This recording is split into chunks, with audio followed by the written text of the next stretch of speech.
Types of motion में हम लोगों ने कल एक चीज़ डिस्कस किया था, जिसमें तीन प्रकार के टाइप ऑफ मोशन हम लोगों ने डिस्कस किए थे, जिसमें था रेक्टिलिनियर मोशन, सर्कुलर मोशन और थर्ड वन था बच्चों हमारे पास में ऑक्सीलेटरी मोशन। तो आज के लेक्चर नंबर 2 में हम लोग जो मोशन की सेकंड कैटेगरी है टाइप में, वो हम लोग डिस्कस करने वाले हैं। तो हम लोग देखेंगे आज 1 dimensional motion, 2 dimensional motion and 3 dimensional motion.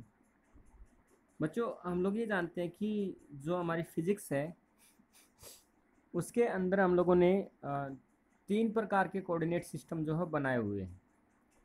एक जो कोऑर्डिनेट सिस्टम है वो एक्स एक्सिस है, दूसरा वाई एक्सिस और तीसरा हमारे पास में है जेड एक्सिस। तो कोई भी ऑब्जेक्ट जो है वो मूव करेगा either X axis, Y axis और जेड एक्सिस के अलोंग। तो मान लीजिए जब हमारे पास में एक ऑब्जेक्ट है, वो ऑब्जेक्ट मूव करता है अपनी पोजीशन को ए पोजीशन से लेके बी नाम की पोजीशन तक टाइम के रेस्पेक्ट में। ये जो ऑब्जेक्ट है यदि इस लाइन के ऊपर मूव करता है ए से लेके बी पोजीशन तक, तो हमने बोला कि ये एक रेक्टिलिनियर मोशन कर रहा है। मतलब कि ये जो ऑब्जेक्ट है ये एक एक्स एक्सिस के अलोंग मोशन कर रहा है। ये जो ऑब्जेक्ट है ये ज़रूरी नहीं कि एक्स एक्सिस के अलोंग ही मोशन करे। पॉसिबिलिटीज़ है कि ये अपना जो ए से लेके बी नाम की जो पोजीशन है वो यहाँ इस एक्सिस के अलोंग भी ट्रेवल कर सकता है। पॉसिबिलिटीज़ है कि ये अपनी जो सी नाम जो ए से बी नाम की जो पोजीशन है वो जेड एक्सिस के अलोंग भी चेंज कर सकता है। चाहे ऑब्जेक्ट एक्स एक्सिस के अलोंग चेंज करे या वाई एक्सिस के अलोंग चेंज करे या फिर जेड एक्सिस के अलोंग चेंज करे। One of the most important thing that this object will change their position only and only on the one axis। मतलब कि ये एक्स एक्सिस, वाई एक्सिस या जेड एक्सिस किसी में से भी एक एक्सिस के ऊपर अपना जो है वो मोशन इंडिकेट करेगा। तो जब ये किसी एक एक्सिस के ऊपर अपना मोशन इंडिकेट करेगा तो उस प्रकार के मोशन को हम लोग बोलते हैं one dimensional motion. So if the object changing their position with respect to time in any one coordinate system known as one dimensional motion। Okay, क्योंकि ये हमारे पास में एक एक्स एक्सिस की लाइन है, ये हमारे पास में एक वाई एक्सिस की, जेड एक्सिस की। तो ये जो वन डायमेंशनल मोशन है इसको हम लोग बोलेंगे मोशन इन ए लाइन। तो यदि कहीं आपको मेंशन किया मिलता है बुक के अंदर या एग्जाम में पूछा जाता है 1 मार्क्स में कि define motion in a line, तो simply you can define one dimensional motion. जैसे कि एग्जाम्पल के तौर पे हम लोग देखें तो एक ट्रेन है, वो एक स्ट्रेट रेलवे ट्रैक के ऊपर मूव कर रही है। तो this is the track of railway line and train is moving like this. ठीक है, that is called one dimensional motion.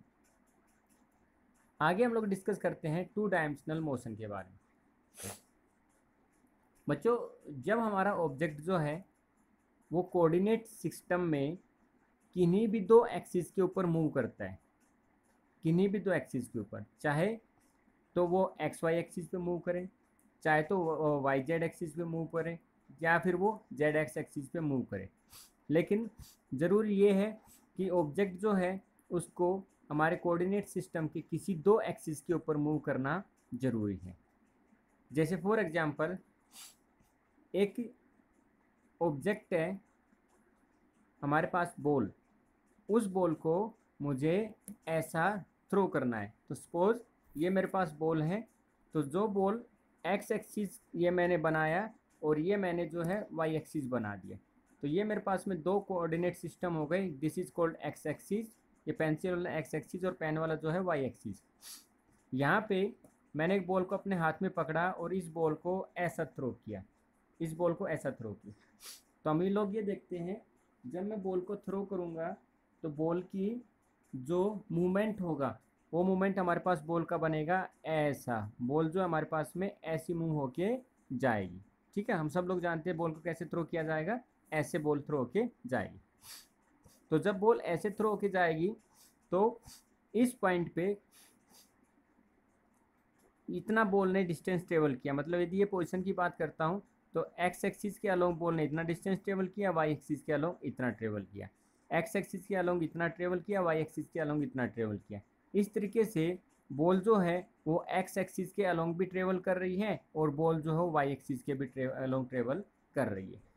ठीक है, तो यदि मैं इस बॉल का एक दोनों एक्सिस के अलोंग डायग्राम बनाऊं तो ये रही मेरे पास में एक्स एक्सिस और वाई एक्सिस, और ये बॉल जो है इस तरीके से दोनों एक्सिस को टच करते हुए ये बॉल कैसी जाएगी, तो आंसर मेरे पास में ये बॉल जो है वो ऐसी जाएगी।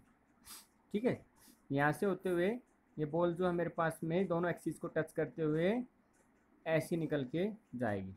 तो ये वाला जो पोर्शन हमको दिखता है दोनों एक्सिस के बीच का, ये जो कॉपी वाला जो पोर्शन है दोनों एक्सिस के बीच का, ये वाला जो पोर्शन हम लोगों को यहाँ पे दिख रहा है, तो ये कहलाता है हमारे पास में प्लेन। प्लेन कौन सा प्लेन, एक्स एक्सिस और वाई एक्सिस के बीच का ये जो एरिया कहलाता है, this area is known as ही प्लेन। तो ये जो बॉल मैंने थ्रो किया या ये ऑब्जेक्ट जो मैंने थ्रो किया, तो ये ऑब्जेक्ट किसके अंदर ट्रेवल कर रहा है, तो आंसर है ये ऑब्जेक्ट एक प्लेन का जो एरिया है उसके अंदर ट्रेवल कर रहा है। There is no necessity condition कि बॉल जो वो स्ट्रेट लाइन में गई है तो बाकी ऑब्जेक्ट भी जो स्ट्रेट लाइन में जाएंगे, नहीं। मान लीजिए आप एक ट्रक है उसको या एक कार है उसको चलाना चाहते हो, तो आपने कार को ऐसे चलाया, वो कार ऐसे ऐसे मोड़ है हमारे पास में, वो ऐसे ऐसे चलते हुए ऐसे ऐसे जा रही है, तो जब वो कार ऐसे जाएगी तो भी हम लोग ये बोलेंगे वो जो कार है वो इस प्लेन एरिया के अंदर ट्रेवल करके जा रही है। ठीक है, तो when the object will travel in two dimensional motion and travel in a plane, ठीक है, तो such kind of the motion will known as motion in a plane. जैसे पहले वाला जो हमारे पास मोशन कहलाता था वो कहलाता था मोशन इन ए लाइन, तो ये वाला जो प्लेन बनता है हमारे पास में, ये वाला प्लेन बनता है, ये कहलाएगा मोशन इन ए प्लेन। ठीक है, तो जब एग्जाम में पूछा जाए define motion in a plane, तो सिंपली यू कैन अंडरस्टैंड कि यहाँ पे जो ऑब्जेक्ट है वो टू डायमेंशनल मोशन है कर रहा है, और सिंपली आप इसको जो है 1 मार्क्स में लिख सकते हो। ओके, थर्ड वन देखिए बच्चों, 3 डायमेंशनल मोशन। सिंपल सा, जब हमारा ऑब्जेक्ट जो है वो किसी एक एक्सिस को ना पकड़ के, किसी 2 डायमेंशन को ना पकड़ के, वो तीनों डायमेंशनल मोशंस करता है, मतलब कि जब ऑब्जेक्ट आपका एक्स एक्सिस के अलोंग भी मूव करेगा, वाई एक्सिस के अलोंग भी मूव करेगा और जेड एक्सिस के अलोंग भी मूव करेगा, तो इस प्रकार का जो मोशन बनता है हमारे पास में वो कहलाता है 3 डायमेंशनल मोशन। 3 डायमेंशनल मोशन या फिर motion in A space, motion in A space. जैसे देखिए ये हमारे पास में बना एक्स एक्सिस, ये हमारे पास में बना वाई एक्सिस। भाई कोई नेसेसिटी कंडीशन नहीं है कि हम यहीं पे एक्स एक्सिस बनाएं यहीं पे वाई एक्सिस बनाएं, हाँ, लेकिन एक चीज़ हम लोगों को ज़रूर याद रखनी चाहिए कि एक्स एक्सिस, वाई एक्सिस और जो हमारे पास में जेड एक्सिस बनते हैं, ये तीनों के तीनों एक्सिस जो है वो एक दूसरे के ऊपर परपेंडिकुलर डायरेक्शंस में होने चाहिए, ये हमारे पास में नेसेसिटी कंडीशंस है। ठीक है, तो यहाँ पे मैं बना सकता हूँ मेरे पास में ये जेड एक्सिस, तो इस तरीके से ये मैं देखिए मेरे पास में ये मेरे पास में एक एक्सिस और दूसरा एक्सिस दोनों के बीच में एंगल कितना 90 डिग्री का, ये मेरे पास में दूसरा एक्सिस दोनों के बीच में एंगल कितने का 90 डिग्री। तो ये ज़रूरी है कि मैं किसी भी एक्स एक्सिस को वाई बनाऊँ, किसी को भी एक्स बनाऊँ, किसी को भी जेड बनाऊँ, नेसेसिटी कंडीशन जो है वो मेरे पास में ये है कि तीनों के बीच में एक्स एक्सिस, वाई एक्सिस और जेड एक्सिस के बीच में जो एंगल होना चाहिए वो मेरे पास में 90 डिग्री का होना चाहिए। तो ये रहा मेरे पास में एक्स एक्सिस, ये रहा 90 डिग्री वाई एक्सिस और ये रहा इन दोनों के रेस्पेक्ट में 90 डिग्री जेड एक्सिस। ठीक है, जब मेरा एक object X axis, Y axis और जेड एक्सिस तीनों के अलोंग मोशन करता है तो उसको हम लोग बोलते हैं 3 डायमेंशनल मोशन या motion in A space. Okay, कैसे देखिए, जैसे कि मान लीजिए आप ये देखते हो कि एक पतंग उड़ता है, या आप ये देखते हो कि एक चिड़िया उड़ती है, या आप ये देखते हो कि एक जो हवाई जहाज़ है वो उड़ता है। बहुत सारे एग्जाम्पल ऐसे हैं जो आपको स्पेस में दिखाई देंगे। जैसे एक जब चिड़िया उड़ेगी तो उसका जो मोशन होगा वो किस तरीके से होगा, तो चिड़िया जो है वो शुरू करेगी एक्स और वाई एक्सिस के अलोंग, मतलब प्लेन के अंदर उड़ना शुरू करेगी, और प्लेन के अंदर उड़ते हुए अब वो जेड एक्सिस किधर बनाएगा, तो हम लोग ये जानते हैं कि हमारा जो जेड एक्सिस बनता है बच्चों वो हमारा इस डायरेक्शन से बनता है, मतलब कि उठा हुआ बनेगा। जैसे आप इसको देखोगे तो ये रहा मेरे पास में वाई एक्सिस, ये रहा मेरे पास में एक्स एक्सिस, और जेड एक्सिस का बनता है तो जेड एक्सिस हमारा ऐसा उभरा हुआ दिखाई देता है। ठीक है, तो ये रहा एक्स एक्सिस, ये रहा वाई एक्सिस, तो जेड एक्सिस हमारा इधर आता है, इधर आएगा, मतलब उभरा हुआ दिखाई देगा। तो जब एक चिड़िया उड़ेगी तो वो हमारे पास में ऐसा एक्स एक्सिस वाई एक्सिस के प्लेन जो है उसके अंदर से जाएगी, और वो डेप्थ को लेना, उसको जेड एक्सिस की डेप्थ को लेना, तो वो उड़ते हुए ऐसे हमारे पास डेप्थ में आ जाएगी। ठीक है, तो जैसे वो हमारे पास ऐसे डेप्थ में आएगी तो किसको कवर करेगी, तो आंसर वो जेड एक्सिस को कवर करेगी। ठीक है, तो इसमें flying of a bird that means cover X axis Y axis and a Z axis. ठीक है, इस तरीके से वो तीनों प्लेन को वो कवर कर रही है। तो जब हमारा मोशन बनता है थ्री डायमेंशनल तो उसमें object X axis Y axis Z axis तीनों के लॉन्ग ट्रेवल करता है, that means three dimensional motion. Okay, next one, अगला टॉपिक हमारे पास में पॉइंट मास ऑब्जेक्ट। ये बहुत ही इजी सा टॉपिक है, इसमें कुछ ज़्यादा नहीं है भाई। हम लोग ये कह रहे हैं कि कोई भी ऑब्जेक्ट जो है वो पॉइंट कब दिखता है, तो आंसर है इस ऑब्जेक्ट का, मान लीजिए ये हमारे पास एक ऑब्जेक्ट है, यदि मैं इस ऑब्जेक्ट को यहाँ से देख पा रहा हूँ तो इस ऑब्जेक्ट की साइज़ मुझे इतनी बड़ी दिखाई दे रही है। मैं क्या होता हूँ, यहाँ पे खड़ा होता हूँ और इस ऑब्जेक्ट का मोशन स्टार्ट करता हूँ। तो जब मैं यहाँ पे खड़ा होकर इस ऑब्जेक्ट का मोशन शुरू करूँगा तो ये ऑब्जेक्ट मोशन कर रहा है, मोशन कर रहा है, मोशन कर रहा है, और ये ऑब्जेक्ट यहाँ से शुरू हुआ है, और इस ऑब्जेक्ट ने यहाँ से लेके यहाँ तक, या ये कहें कि इस ऑब्जेक्ट ने 100 किलोमीटर का जो डिस्टेंस है वो ट्रेवल कर लिया। तो उस कंडीशन में उस 100 किलोमीटर के कंपैरिजन में इस ऑब्जेक्ट की जो साइज़ है वो कितनी हो जाएगी, तो आंसर है the size of the object comparison to 100 kilometre is very less, just like as a point size. ठीक है, जैसे हमारी जो अर्थ सरफेस है उस अर्थ सरफेस के ऊपर हमारी जो आइडेंटिटी है, तो स्पेस के अंदर से, या ये कहें कि स्पेस के अंदर से जब हम लोग हमारी आइडेंटिटी को देखेंगे तो on the surface of earth we will just look like as a point size. हम लोग अर्थ इतनी बड़ी अर्थ सरफेस के ऊपर just like as a point size हम लोग दिखाई देंगे। तो what is the basically point size, तो पॉइंट मास ऑब्जेक्ट उसको कंसिडर करते हैं जब भी कोई ऑब्जेक्ट उसके कंपैरिजन में बहुत बड़ा एरिया कवर कर लेता है। जब कोई ऑब्जेक्ट अपनी साइज के कंपैरिजन में बहुत बड़ा एरिया कवर कर लेता है उसको हम लोग बोलते हैं पॉइंट मास ऑब्जेक्ट। जैसे जैसे एक कार है हमारे पास में, तो साइज ऑफ द कार कितनी होती है, अराउंड ऑफ इतनी, और ये कार 300 किलोमीटर जो है उसका डिस्टेंस ट्रेवल कर लेती है। तो उस डिस्टेंस के कंपैरिजन में साइज ऑफ कार क्या हो जाएगी, बहुत ही छोटी हो जाएगी, और साइज जो कार है वो just consider as a point size.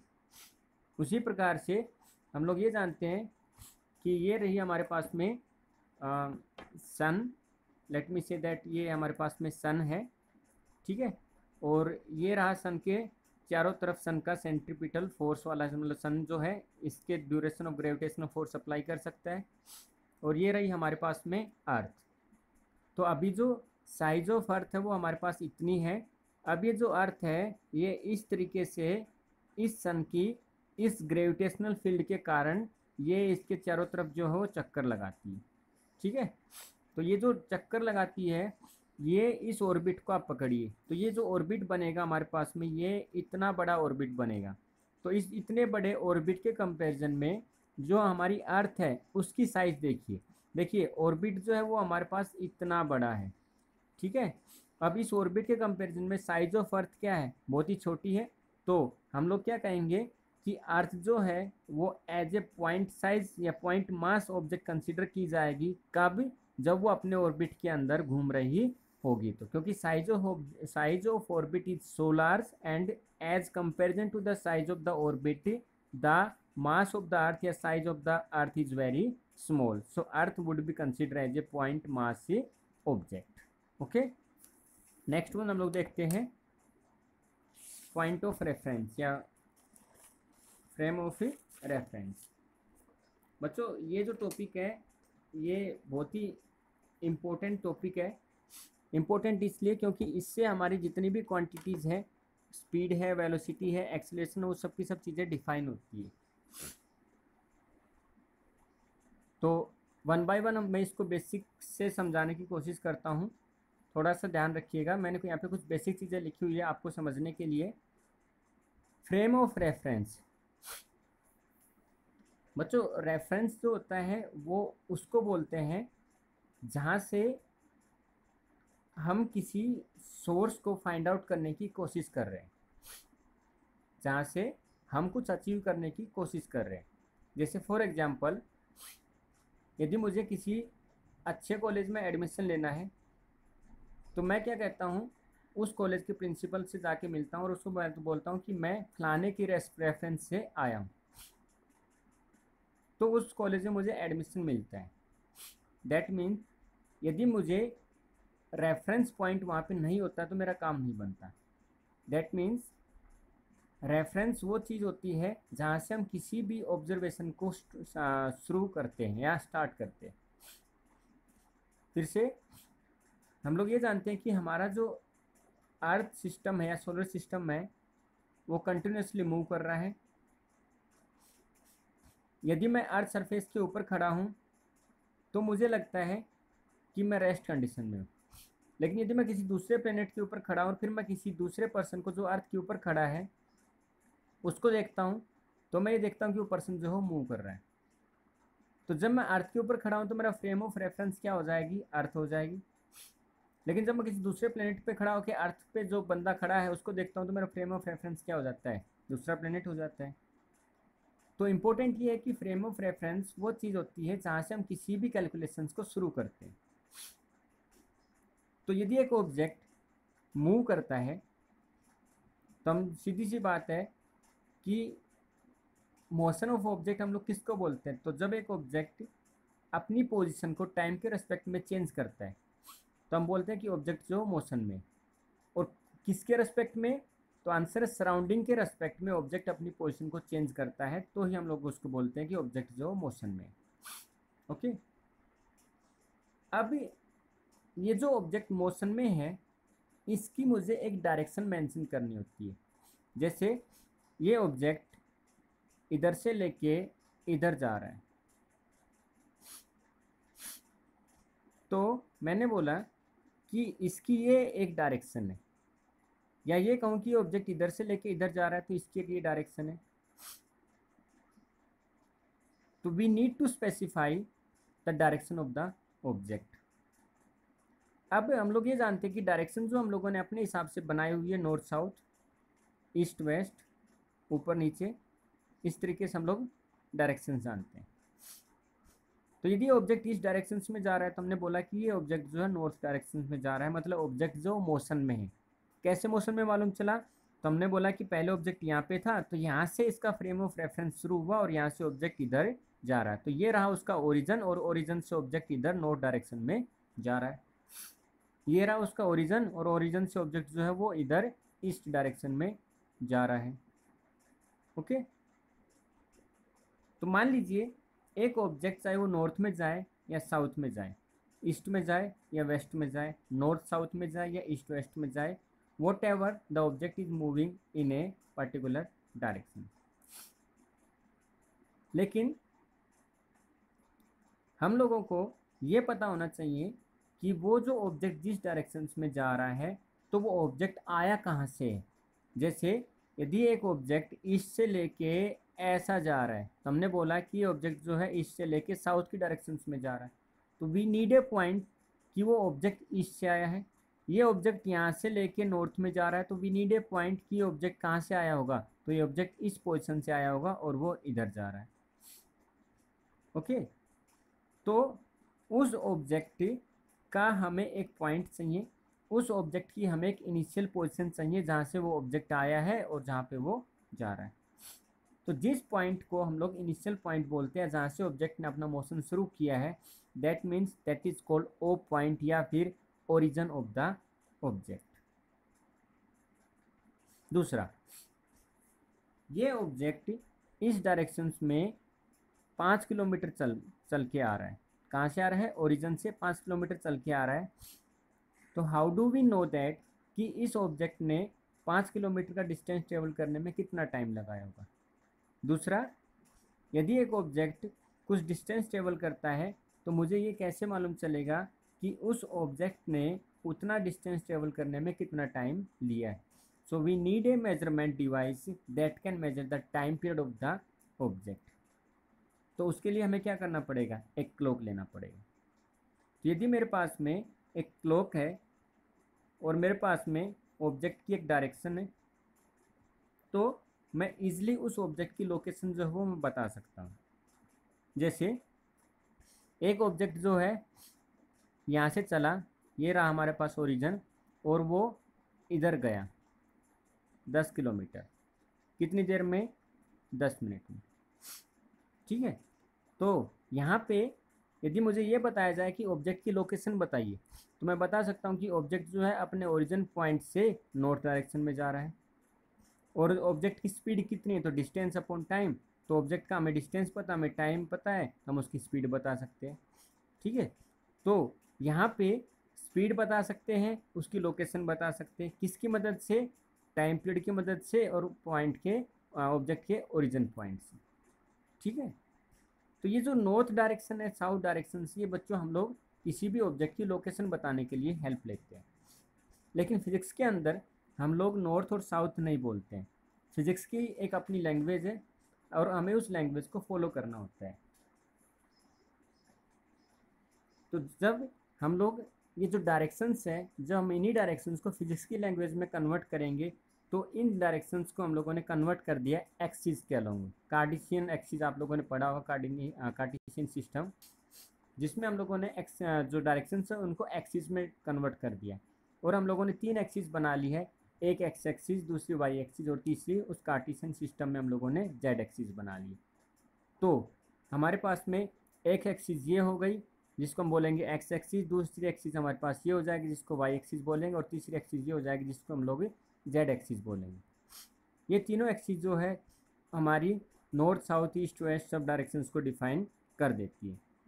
लेकिन जो हमारी डायरेक्शन है उसमें हम लोग ईस्ट को वेस्ट नहीं लिख सकते, ईस्ट को साउथ नहीं लिख सकते, लेकिन हमारा जो कार्टेशियन सिस्टम है उसमें नेसेसरी कंडीशन ये है कि तीनों की तीनों एक्सिस एक दूसरे के ऊपर परपेंडिकुलर डायरेक्शंस में होनी चाहिए। वॉट एवर द, हम लोग उसको कैसे चेंज करते हैं, मतलब यदि मैं वाई को जेड भी लिख दूं और जेड को मैं वाई भी लिख दूं, there is no effect at all.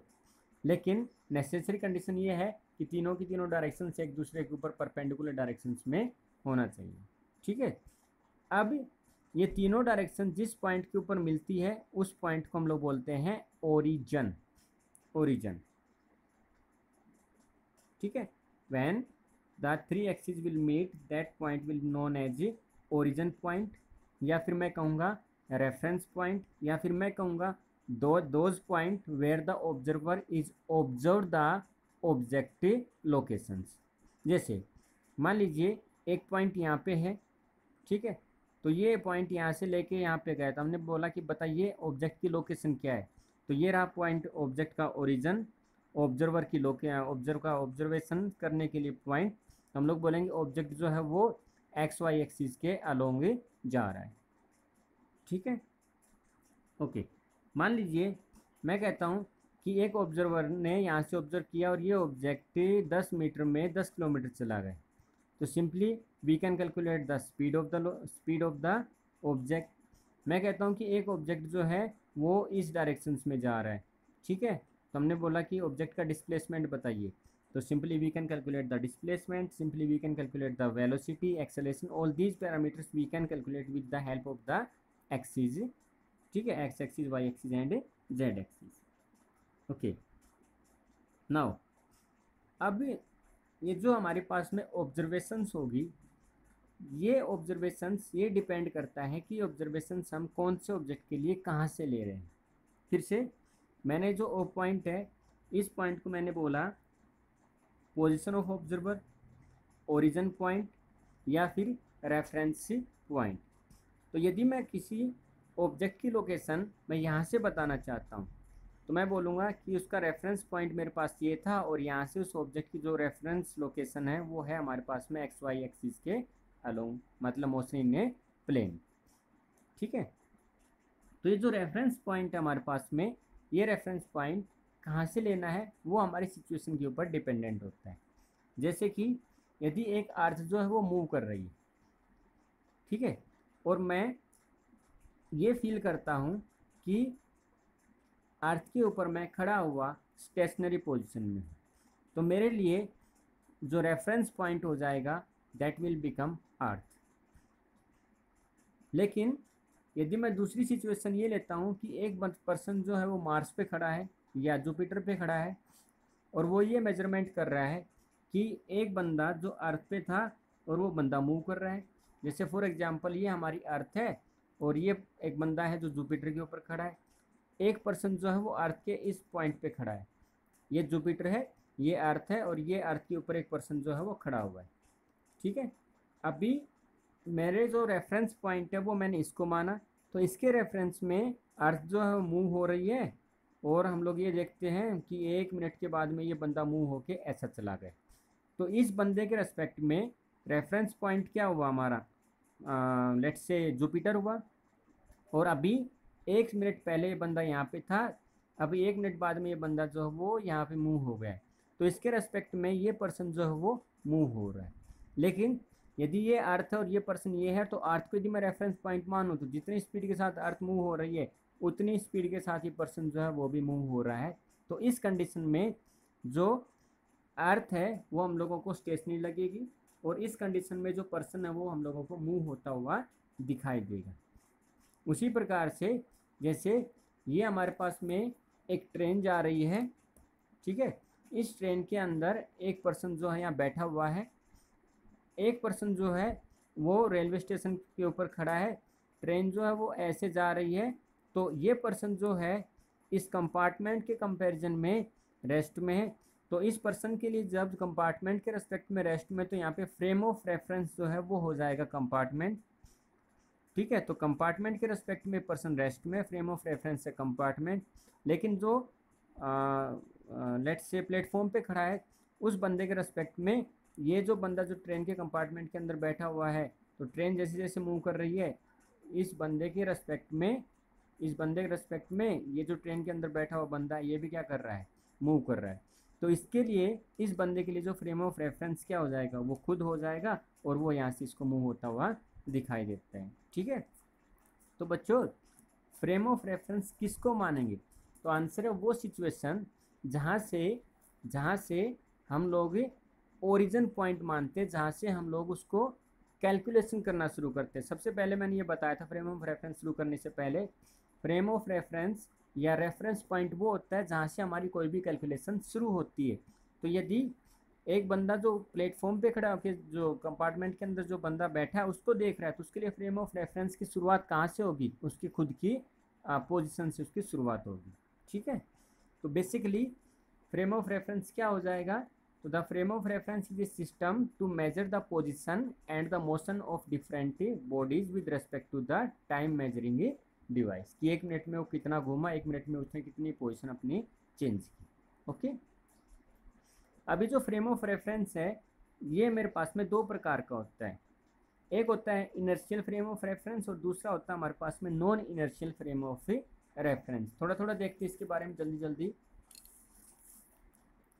यदि कोई ऑब्जेक्ट कांस्टेंट वेलोसिटी के साथ आगे बढ़ रहा है, मतलब कि उसकी वेलोसिटी में किसी प्रकार का कोई भी चेंज नहीं होता, तो न्यूटन्स के सेकंड लॉ ये कहता है कि किसी भी बॉडी में जो एक्सेलरेशन होगा उसके लिए कौन रिस्पॉन्सिबल है, तो उसके लिए हमारे पास में फोर्स रिस्पॉन्सिबल है, क्योंकि according to Newton second law force is equal to होता मास इनटू में acceleration. If there is no external force is applied, no change in the velocity of the object, means object या means body will travel with a constant velocity. और ये क्या कहलाता है हमारा Newton's का फर्स्ट लॉ कहता है कि जो बॉडी जिस स्टेट में है वो उसी स्टेट में रहती है जब तक कि उसके ऊपर एक्सटर्नल फोर्स अप्लाई ना किया जाए। खैर, यदि कोई बॉडी एक कांस्टेंट वेलोसिटी के साथ मूव कर रही है और उसमें किसी प्रकार का कोई भी एक्सेलरेशन नहीं हो रहा है, तो इस प्रकार का जो फ्रेम ऑफ रेफरेंस कहलाता है वो हमारे पास कहलाता है इनर्शियल फ्रेम ऑफ रेफरेंस।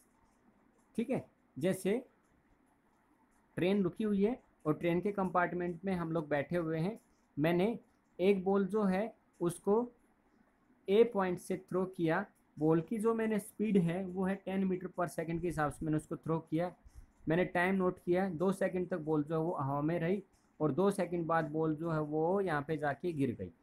मैंने ए से लेके बी पॉइंट तक का जो डिस्टेंस है, जहाँ से बॉल मैंने फेंका और जहाँ पे बॉल जाके गिरी, दोनों डिस्टेंस को मेजरमेंट किया, ये डिस्टेंस आ गया मेरे पास में 20 मीटर। लेट्स से कुछ भी हो सकता है डिस्टेंस, लेकिन यहाँ पे जो अजम्पशन है वो ये है कि 10 मीटर के साथ फेंकोगे 2 सेकंड तक हवा में रहेगी, तो मेरे पास में जो जो मेरे पास में डिस्टेंस रहेगा वो रहेगा हमारे पास में 20 मीटर। ओके, अभी यहाँ पे इम्पोर्टेंट चीज़ समझिए कि 2 सेकंड तक की जो फ्रेम ऑफ रेफरेंस है हमारे पास में वो क्या बना, पॉइंट ए, कहाँ से कहाँ तक बना, बी तक। टाइम पीरियड कितना हुआ, 2 second. There is any change in velocity, answer है no. 10 metre per second, 10 metre per second, और जो डिस्टेंस केबल की हमारे पास में वो आ जाएगा 20। ठीक है, तो यहाँ पे जो डिस्टेंस आ जाएगा वो हमारे पास में आ जाएगा 20 मीटर। ओके, तो यहाँ पे वेलोसिटी जो हमारे पास कांस्टेंट, क्योंकि स्पीड क्या हो जाएगी, तो 10 × 2 20 मीटर, सॉरी, जो वेलोसिटी वो 10 है, तो डिस्टेंस कितना निकल के आ जाएगा, speed equal to distance upon time, जो आ जाएगा हमारे पास में 20 मीटर। ओके, नेक्स्ट वन देखिए, हमारे पास आता है non inertial frame of reference. बच्चों, जब हमारा ऑब्जेक्ट जो है वो नॉन कांस्टेंट वेलोसिटी के साथ में ट्रेवल करता है, मतलब कि जहाँ पे वेलोसिटी जो है वो चेंज होती रहेगी, जैसे एक ट्रेन जो है वो रेस्ट में थी, अभी उसने मोशन करना शुरू किया, या एक ट्रेन मोशन में थी, अभी उस ट्रेन ने ब्रेक लगाना शुरू किया, तो दोनों ही सिचुएशन में हमारा जो एक्सेलरेशन है वो होगा, क्योंकि पहले दोनों ही सिचुएशन में जो हमारी वेलोसिटी है वो हमारे पास में चेंज हो जाएगी। ठीक है, तो जब हमारे पास में चाहे ट्रेन को एक्सेलेरेट कराने के लिए या ट्रेन को रिटार्डेशन देने के लिए, दोनों ही सिचुएशन में जो एक्सटर्नल फोर्स है वो हमारे पास में काम में करता है, तो ऐसी सिचुएशन हमारे पास जब बनती है तो उसको बोलते हैं non inertial frame of reference. जैसे देखिए, ये मेरे पास में एक ट्रेन है, मैंने ए पॉइंट से एक बॉल को let me say that 10 metre per second के हिसाब से फेंका। कितने टाइम तक फेंका, तो आंसर है मैंने उसको 2 सेकंड तक बॉल जो है वो हवा में रही। और हम लोग ये देखते हैं कि बॉल जो है वो 2 सेकंड तक हवा में रहती है, और उसको एक्सपेक्टेड था कि वो बी पॉइंट पे जाके गिरेगी, लेकिन वो सी पॉइंट पे जाके गिर गई, और उसका जो हम लोगों ने डिस्टेंस मेजरमेंट किया ए से लेके सी पॉइंट तक का, वो आ गया हमारे पास में 18 मीटर।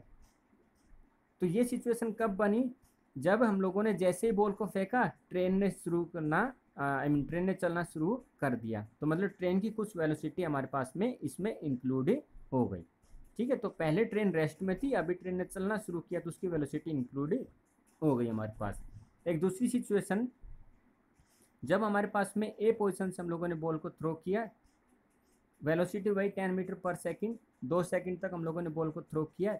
हम लोग ये देखते हैं कि बॉल को 2 सेकंड बाद में एक्सपेक्टेड था कि वो बी पॉइंट के ऊपर गिरेगी, लेकिन वो बॉल जो हमारे पास में सी पॉइंट पे जाके गिरी, और जब हम लोगों ने सी पॉइंट को मेजरमेंट किया तो ये डिस्टेंस हमारे पास में आता है 22 मीटर। ऐसा क्यों होता है कि जब ट्रेन चलना शुरू करती है तो ये डिस्टेंस हमारे पास घट जाता है, और जब ट्रेन हमारे पास में चल रही होती है और ड्राइवर यहाँ पे ब्रेक लगा देता है तो ये डिस्टेंस हमारे पास में इंक्रीज हो जाता है, लेकिन जब हमारे पास में कांस्टेंट वेलोसिटी के साथ में चलती है तो हमारे पास में डिस्टेंस फिक्स रहता है। तो बच्चों, यहाँ पे एक चीज़ समझिए कि जब ट्रेन चलती है, चलना शुरू करती है, या जब ट्रेन चलती हुई ब्रेक अप्लाई करती है, इन दोनों ही सिचुएशन में जब हम बॉल को थ्रो कर रहे हैं ए पोजीशन के साथ में, तो ए पोजीशन के साथ में जब बॉल को थ्रो किया तो दोनों ही सिचुएशन में ट्रेन की रिटार्डेशन स्पीड और ट्रेन की जो एक्सेलरेटेड स्पीड है, दोनों ही स्पीड उस बॉल की स्पीड के साथ में इंक्लूड रहती है। मतलब दोनों ही सिचुएशन में जो वेलोसिटी ऑफ ट्रेन है वो इस फ्रेम रेफरेंस के साथ में इंक्लूड हो जाती है, जिसकी वजह से हम लोगों को ये इफेक्ट देखने को मिलता है। ओके, जैसे कि जो अर्थ है वो कंटिन्यूसली अपने एक्सिस के ऊपर भी स्पिनिंग हो रही है, वो सन के चारों तरफ भी चक्कर लगा रही है, तो सन जो अर्थ की वेलोसिटी है वो कंटिन्यूसली चेंज हो रही। ठीक है, तो उसके रेस्पेक्ट में यदि हम लोग किसी ऑब्जेक्ट को थ्रो करेंगे तो उस ऑब्जेक्ट की जो एक्चुअल लीनियर वेलोसिटी या कांस्टेंट वेलोसिटी के साथ में जो डिस्टेंस ट्रेवल करना चाहिए वो हमारे पास में चेंज हो जाएगा। ठीक है, तो इन सब को डिस्टेंस कैसे कैलकुलेट किया जाए वो हमारे पास में जब कॉलेज में जाएंगे तो हम लोग अलग अलग रूल्स हैं इनके, लेकिन फ़िलहाल आप ये समझिए कि इनर्शियल फ्रेम ऑफ रेफरेंस में वो चीज़ें होती है जब हमारे पास में कोई एक्सेलेरेशन नहीं होता, कांस्टेंट वेलोसिटी होता है। नॉन इनर्शियल फ्रेम रेफरेंस में वो चीज़ें इंक्लूड हो जाएंगी जब हमारे पास में जिस ऑब्जेक्ट के रेस्पेक्ट में हम लोग फ्रेम ऑफ रेफरेंस निकाल रहे हैं, जैसे इसमें फ्रेम ऑफ रेफरेंस हम लोगों ने ट्रेन का कंपार्टमेंट माना, तो जिस ऑब्जेक्ट के रेस्पेक्ट में हम लोग फ्रेम ऑफ रेफरेंस निकाल रहे हैं उसका फ्रेम ऑफ रेफरेंस टाइम के साथ में चेंज होता है। कैसे? ट्रेन के चलने की वजह से, ट्रेन के रुक जाने की वजह से। ओके, तो this is all about the inertial and non inertial frame of reference. तो आज के लिए इतना ही बच्चों, आप लोग समझ सकते हो। यदि कोई चीज़ समझ में नहीं आया तो आप मुझे मैसेज कर सकते हो। बाकी आप इसको पढ़िए। Thank you very much.